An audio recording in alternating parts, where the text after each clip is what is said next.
Hey guys, what's up? If you're new, welcome. If you're not new, welcome back. My name is Indigo, and today is the last day of my series where I've just been recapping all of the lessons that I've learned throughout the year. And I think today I have to talk about the overarching message that I really got with everything because I noticed a little bit of a pattern with everything as I was like breaking it down. And I would say the overarching message with everything is the importance of the self. And I think why that was such a big message for me and why each of the other topics that I kind of talked about were like little branches off of this is because I was socialized from a very young age to always put others before me. I got it through Christian teaching, you know, we're often taught about Jesus coming and, being the sacrificial lamb for everybody else. And rather than him pursuing things that he might have wanted for himself, he chose to take the path of being the sacrifice for a world full of supposed sinners. And I think, because that was the example that we're given, that's what we're supposed to aspire to as Christian people, is to be that type of selfless and to aspire to that level of love for others. And so it's almost seen as like a shameful thing to think about yourself before you think about others. I know there were several times where there are things that I wanted to do for myself, being in the church environment that because they didn't benefit, the church in a particular way, or maybe somebody else who was around me at that time, I was shamed into not doing it. I was also the oldest child, or I shouldn't say was, because I am the oldest child. And as the oldest, it's kind of expected that I'm going to put the needs of my younger siblings before my own, especially because there were so many of us. Like, I'm one of 6 children, and doesn't matter if I'm with my mom or my dad, I'm always the one that's kind of placed in charge. And so I'm responsible for everybody. That means, I grew up with my mother. So that meant that I was getting off of school, going home, picking up my brothers and sister, taking them back with me to track practice, or on the weekends, if I had a track meet or something like that, I would take them to my grandparents' house or to their grandparents' house so that they would have somewhere to be while we are running. I often found myself like cooking for the family. I was left to make sure that my brothers and sisters did what my mom did. If there's anything that I really wanted to do for myself, oftentimes it was put on the back burner. Like, I remember going and wanting to hang out with my friends, but I'm telling them like, I'm on the way, I'm on the way, I'm on the way. I'm supposed to be there at 6. I don't get there till 9. Everybody's gone by then. So there's just all of these different ways in which everything that I wanted to do always kind of seemed to come second to everybody else. And there were all of these different ways that I got told via these examples that anything that I wanted to do for myself, it always had to be second, or it always had to come later. I had to take care of everybody else first. And I feel like a lot of that mindset very much traveled over into my adulthood, where even if people weren't necessarily asking me to do certain things, because I'm accustomed to putting everybody else's needs ahead of my own, I found ways in which I could do that, almost like I was trying to find reasons to avoid doing anything that I needed to do for myself, which has created this clusterfuck of, the situation that I'm currently digging myself out of.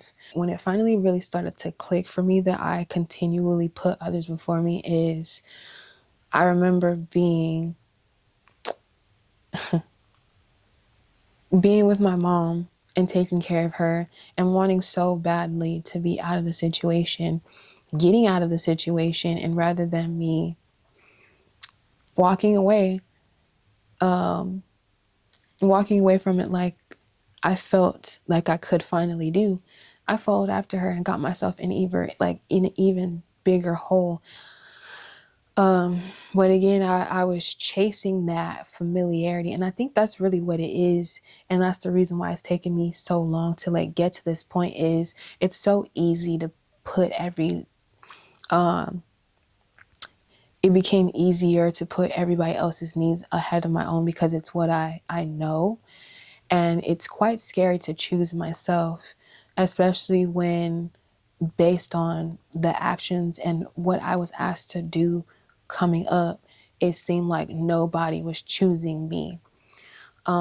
So being the one to like step up, it almost seems like I'm not supposed to be the one who does this. And I know that sounds crazy, but because I felt like I got invalidated by others, I felt like it was also supposed to be other people who came back and validated me, which would in turn make me feel validated within myself. Does that make sense? Yeah. It's not happening that way. I am totally validating myself and putting me first. But being able to understand that that's the problem has definitely like helped me to push forward, you know? And it's just honestly like recognizing that I absolutely am important, you know? I deserve to be chosen. I deserve to be put first. All these other people are putting themselves first. So what makes me think that I am any less deserving of that same level of respect and honor? You know, I'm going to honor these other people more than I honor myself. No, I got tired of that. And so I really have been ushered into me. That's like the biggest way to say it. Like, this is the first year that I did like that. Damn near everything that I did, I was at the forefront of what that was gonna feel like for me, whether or not I could do it, whether or not I was going to be comfortable. Was it a situation that I was willing to put myself in or not? Like, I chose me in different ways, and it has made a lot of people around me uncomfortable. But the level of love and respect that I now have for myself, and the confidence that I have, I wouldn't trade that in for the world. Like, I walked around for so long just feeling less than, and I don't really have that anymore. Not in any not in any major ways. There's still like little things that I can work on, but as far as knowing that I have my back and knowing that I am absolutely worthy and that I'm powerful and that I deserve to be chosen, and I should be the one to choose me before I wait for anybody else to choose me, has definitely been just like a game changer, and taking my power back in that way, you know, giving myself permission to be powerful in that way.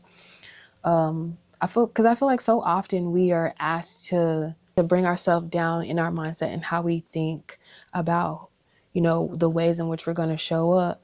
It very much plays on self-esteem, and I don't want anybody to feel like that. I don't want anybody to have like, or to feel like they're othered or like they're not good enough just because other people want you to put them ahead of you. Absolutely not. Fuck them. That's like literally fuck them.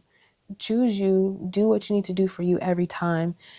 You should be your first best friend. You should be the one you think about first in any like decision that you're going to make. How is this going to affect you? Is this something that you want to do for you? Is this going to be something that honors you and that shows you that you love you? You have to be the first partaker you have to be the first thought in anything that you do. And learning that for me has been the most freeing and the most loving thing I think I have done for myself up until this point. So going into 2025, I encourage everybody to make you the center of your life, decenter everything and everybody else, put you at the core of your decision making and processing so that we can go forward and really begin to live the lives that we want to live in harmony with ourselves and with the world around us. And so that we can begin to bring in all these beautiful experiences that we've kind of just been pushing off by elevating others over self. So yeah, that's it. You know, that's been my big takeaway overall from 2025. If you like it, hit the thumbs up button. It helps me out so much in this wonderful world of YouTube. You can subscribe to the channel if you want to see more from me. Going into 2025, it's going to be a bit of a different vibe, but it'll still be the same old me, you know, or I shouldn't say same old me, because same new me, but me nonetheless.